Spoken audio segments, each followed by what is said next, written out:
How to get rid of self-judgment, do the opposite of what most people teach or what most people are practicing. Hi, everyone. Welcome back to another episode of The Mind Engineer. Here, Tommy Walker sharing insight and tools to help you understand how the mind works and how to be able to start making changes. A lot of people out there, one of the main things that they're struggling with is their inner judgment, their inner critic, their self-judgment, whatever you want to call it. A lot of people are struggling with this and are trying to make changes, but unfortunately, it's not working for most because they're doing exactly the opposite that needs to be done. When you start trying to shut up the inner critic or the self-judgment, shut it out, repress it, ignore it, or any other thing that you're trying to do, unfortunately, what you're doing is you are reinforcing it. Yes, you are reinforcing exactly the same thing that you're trying to get rid of. So, as most people don't understand how the mind works, they keep trying to attack, destroy, shut up, reject, ignore their self-judgment, their inner critic. But unfortunately, they're not being able to. So if you are ready to start understanding what's going on and how to start making changes, you're in the right place because I'm going to share that with you. And I'm pretty sure that it's going to blow your mind because I'm pretty sure that you have tried many things to shut it down, turn it off, ignore it, repress it, whatever, and it doesn't seem to work, right? So if you keep doing exactly what you're doing, you're going to keep getting the same results over and over again. Nothing is going to change if you keep doing the exact same things over and over again. So let's speak about how self-judgment started in the first place. A lot of people don't know this. So self-judgment, first of all, is a part of you. It is a part of you that was created normally during childhood. And it has a benefit behind the self-judgment. A lot of people that I work with, when we're doing these one-on-one sessions to help them understand themselves and start making changes in their behavior, one of the first things that I ask them is, what do you think is the benefit of the self-judgment? And what most people tell me most is that, Tommy, it has no benefit. It's useless. It shouldn't be there. So I tell them, did you know that the mind will never do something that has no benefit? And they're like, what? You're kidding me. No, that is not right. The mind does so many stupid things like procrastination, perfectionism. There's so many things and I tell them, no, that's the thing. You're seeing those behaviors as something bad when they are actually a protective mechanism. The self-judgment has a benefit. It's trying to protect you from something, and we're going to see that in a second. So when you were a kid and you did something wrong, what did your parents do to try to get you to not do that again? What would your parents do? Put it in the chat to get you to not do that again. Imagine that you broke something, you behaved in a way that you shouldn't, you didn't do something that you were expected to do. What do they tend to do? They used to judge you to try to get you to change your behavior. So fly swatter, there you go, Kim. So you got, in a way, hit, right? When you did something wrong. So in a way, that is a judgment that is done through actions and maybe not behaviors. So I'm pretty sure as a little girl that received that fly swatter, it made you try to do something different next time. So you started learning that through judgment, people tend to change behaviors. You saw it in practice. When your mom or dad judged you, you changed. When your mom or dad judged your siblings, they changed. When you saw the teacher judging a kid, you saw that kid, normally, not everyone, and depending on the age, normally kids tended to adapt to try to do not feel rejected again. So self-judgment was created out of learning that judgment is the way to get you to change the things you want to change. So it has a huge benefit. The thing is, guys, is that it's not working anymore. And nobody told the guy up there that it's not working. And you might say, yeah, but Tommy, I've been saying, shut up and all this. Yeah, that is rejection. That is going into war with the self-judgment. So look at this, is judging the self-judgment to get it to stop judging. How is that working for you? Judging the self-judgment to get it to stop judging. How is that working for you guys? I know the answer. I've been studying this, working with thousands of people. I know the answer every time for most people is, it's not working. Exactly. It is not working because you're using judgment to tell the part of you judging to stop judging. You're rejecting the part of you judging to get it to stop judging. So that part of you feels judged, rejected, criticized, or any variation, and that part of you gets reinforced. Exactly what you're trying not to do. You're making it stronger, guys. That's why it's so funny when I hear so many gurus sharing different techniques on how to help you change behaviors. And yes, they're going to tell you exactly what you want to listen. Just feel positive. Just think positive. Visualize what you want and you're going to get it. They're telling you what you want to listen. But that is not working. What you resist persists. Thank you. Exactly, Kim. They're telling you what you want to listen. But seriously, stop a second, guys. What you want to listen, if it's not going to bring change, is that worth? Think about that. If you want to keep listening to those guys and stay where you are, be my guest. Of course, I don't mind. You can do whatever you want. You're free to do whatever you want. I'm sharing this for the people that are ready for a change, that are fed up of doing years and years and years of different type of work, therapy, psychotherapy, medications, different type of things, not being able to make even small changes or medium-sized changes. Some people make small changes, but most cannot make bigger and bigger changes. If you want to keep listening what you want to listen, close this video, close this, whatever you're watching, and go do something else, of course. But if you're tired of trying so many things and nothing seems to work, stick a little bit longer, because in a little bit, I'm going to share exactly what you can start doing to actually start bringing a change. And it's going to feel weird. It's going to feel uncomfortable. It's going to be very different to what most people teach. But that's why it's so freaking effective. Because most people are not practicing this. So first of all, understanding that behind the self-judgment, there is a part of you. Behind the self-judgment, there is a Tommy. Because self-judgment, the word self-judgment couldn't become an action if there's not a part of you behind it. How can self-action suddenly be created? There has to be somebody executing that self-judgment. So if it's happening in your head, who's that? Who's that voice in my head judging me? Me. Nobody else. It's me judging myself. Nobody else. So, first of all, I need to understand that back there is a Tommy. And what I'm doing is I'm judging it, rejecting it, ignoring it, repressing it, even insulting it, to shut up. So I'm telling Tommy to shut up.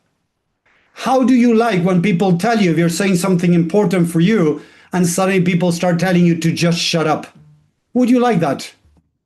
I'm pretty sure that you wouldn't like that. Somebody telling you to just shut up, but you're doing it to yourself.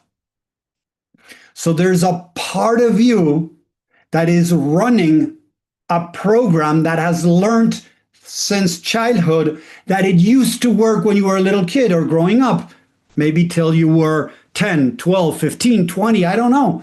It worked. You use self-judgment, right? And maybe sometime it worked, or people use judgment towards you and it worked.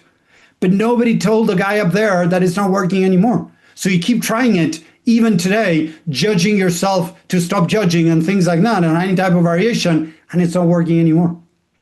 It worked as kids because we had mom or dad and we were very scared of them, or we respected them, or whatever it was that you were. That's why it worked. Whenever they judged you, you change because you were scared or you wanted to feel loved and accepted. Nowadays, they're not there. It's you with you.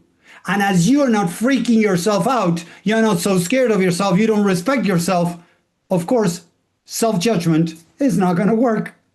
That's why it doesn't work. So if you keep trying what you're doing, you already know where you're going to be in 2 years, 5 years, 10 years, 20 years. It doesn't matter. So let's go into making deeper changes. Okay? So remember, this is going to sound weird and this is going to sound uncomfortable. But I promise you that if you start practicing this, you're going to start bringing changes in your life. But you got to truly feel it. You got to truly be able to understand this process. So first of all, there's a part of me, so I say it like this, there's a part of me that is using judgment to try to make changes. That's what I've learned from mom, from dad, from both. So when I create this statement, exactly what's going on, what happens is I start telling the mind that this is something that it learned, not something that you are. When you try to separate that between who you are and what you've learned, the mind is able to disidentify. Leave that as part of your identity, move it apart, because that's not who you are. It's something that you've learned. A lot of people think that they are the inner critic. That's part of who they are. And that is not like that. So again, a part of me is using self-judgment to try to bring change. We name a positive thing a benefit that part of us is trying to do, because that's how the mind feels heard, understood, acknowledged. The next step is, hey, is it really working for us? You start asking yourself, ask that part of you, hey buddy, thank you for what you're doing. I appreciate that you're trying to get us to change. Is it really working? So a part of me, the thank you, and you got to feel the thank you. Just don't just, oh, Tommy said I need to say thank you, but I don't feel it. If you don't feel it, the mind is not it's not going to make any changes. You need to truly feel this. I feel appreciative. I feel thankful that the mind created a mechanism to try to make me change, to try to get me to change, and it didn't know another way. When it doesn't feel threatened, the mind opens more and more, so that then I can bring a higher truth, so that the mind can believe the new higher truth. But if not, it's not going to work. How many times have you tried changing something, telling yourself positive things, telling yourself that you shouldn't be doing that, you need to do something different, and it's not working because you're not doing it out of love. The secret behind this work is to start practicing unconditional love. That means loving and accepting the part of me that is using the self-judgment, loving and accepting the part of me that is using criticism, that is using pity, that is using guilt, whatever that is that the part of you is using, it needs to be loved and accepted, because you know what, guys, this is mind-blowing. The part of you that created that behavior created it out of seeking for love. It was seeking for love, and it created that behavior. So the only thing that is going to actually dissolve it is love. So it's loving and accepting the part of me that is behind that behavior, understanding the different benefits, where it was created, why it was created. We need to really dig deep into the story behind that behavior. It's not just, oh, I want to get rid of this. Boom, get rid of it. No, it doesn't work like that. I wish it would like that, but that's why so many people are still struggling, even though they have tried so many things. Because this is work that is not easy to do. It's hard work. But it's like going out and wanting to run a 30-mile marathon, a 50-mile, whatever you want to accomplish, it takes time and work. I need to go out training. I need to start training my mind. The thing is, people want the easy way out, but the easy way out is not getting them anywhere. So it's sad because they want the easy way out, but it doesn't work. So they have been, in a way, hypnotized, bullshitted, whatever. They have been told that it's pretty easy to make some behavioral change. But why is it that so many people are still struggling? I have met with people that have done 10 years of therapy, 15 years of personal development, 5 years of personal development, therapy, coaching, whatever. And were not able to make much changes in their life.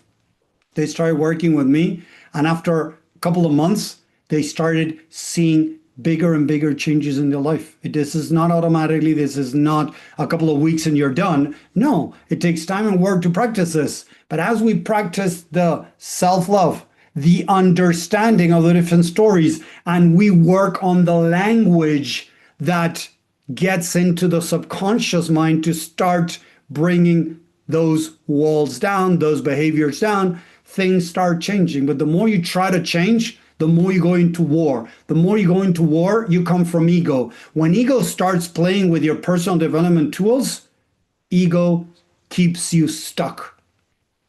And this is so common to see people using very effective tools with their ego, and they're not realizing, and they're still stuck, thinking that they're the problem, but actually it's the ego using the tools that are supposed to get them out of where they want to be. So again, ego against ego will never win changing behaviors. Ego always wins and controls. So you're going to go and you're going to fall into another way of controlling. Another way of controlling is typical that I share is letting go, forgiving. Forgiving and letting go are the most obvious things where ego is controlling, and a lot of people don't realize. So I need to let go of this. No, you need to understand why you're not letting go. Give yourself what you're not having, that you're still trying to hold on to something to get it. Maybe it's a ex-partner. What did that ex-partner give you? Oh, I'm working with a guy that the other day he told me this person helped me become a greater version of myself. So it's up to them. What's up to you? Oh no, but with them I was able to. Okay, I get it. But what if we learn how to become a greater version of you with you? Not needing somebody else on the outside. And again, I'm not saying it's easy, but if you're looking for the easy way out, this is not for you. Sorry, I'm going to say it as it is. Don't follow me. Blog me in every social media platform that you see me, because I'm going to show you ways that are difficult to walk, but that bring big impact in your life. So one of them is that self-love, loving and accepting every part of you, the part of you that drinks, the part of you that smokes, the part of you that has any type of addiction, the part of you that is not doing what it's supposed to do, the part of you that falls in perfectionism, the part of you that doesn't set boundaries, the part of you that doesn't stop controlling, the part of you that doesn't want to let go. Loving and accepting every part of you, because it's that love that is going to start dissolving, as we're talking today, self-judgment. When you want to get rid of self-judgment, you got to first love and accept the part of you that is there, understand the story you're telling yourself behind self-judgment, bring a higher truth that is going to allow to dissolve the behavior that you're so much trying to change. So it's not so much changing behaviors, it's loving and accepting the part of you that is behind that behavior. You start practicing this, guys, and I promise you that if you truly feel it, you're able to connect with your heart, with the love that you are, things can start changing much faster than what you think and have been able to in the past 5 years, 10 years, 15 years, doesn't matter. I've seen so many people around the world. I have more than 6,800 hours of coaching with people in 44 countries all over the world. I've seen a lot. I haven't seen everything, of course, because I'm still, getting on there, and I don't think I'll ever stop seeing, things. But the truth is, I've seen a lot, and I've seen a lot of people. Doesn't matter the culture, doesn't matter the country they come from. They have being able to see changes as they start practicing this self-love. It's an ongoing journey. I've been doing it for 17 years and I'm going to keep doing it, but it has helped me change a lot. And that's what I want to share with you guys. I hope that makes sense. Let me know in the comments what you think, if you have tried different things and they're not working. And if you want to know more, if you're tired of struggling, not being able to make changes, write the word free, and I'll share free training with insight and tools to understand how this works and how to start making deeper changes. So thank you very much. I hope you enjoyed this. Have a great week, and I'll see you next.